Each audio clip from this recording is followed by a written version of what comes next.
живеевме, тоа беше скромен живот, еден посебен живот беше. Кога ќе дојдеше од Скопје, најубавите, најскапи поклони ми ги носеше. Во Софија, архивот Ljubljana и така натаму. Значи, закопана во документи. Мојот докторат беше за аграрот и селото, само да ви кажам, едниот фонд за аграрна реформа и колонизација беше 276 кутии по 1000 страници во секоја кутија.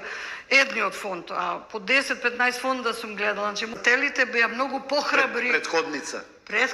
Похрабри од историчарите и тие отворија теми кои многу подоцна историчарите ги отвораа. Тоа со луѓе кои имаат малку вредности, но кои се наперчиле, мислите во облаци се кренале, па со игнорантност кон сите други и така натаму. Значи проблемот е во расчекорот помеѓу амбициите и интелектуалниот потенцијал.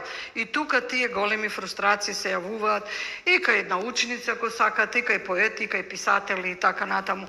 Инаку има многу манифестации. Меѓу себе комуницираме, се спријателуваме. Тоа е ширење на еден круг пријателство, како што кажувам јас, кога одев на протестите за името. Викам, ние сите браќа и сестри станавме таму. И истото ова другарување ми е со другите поети.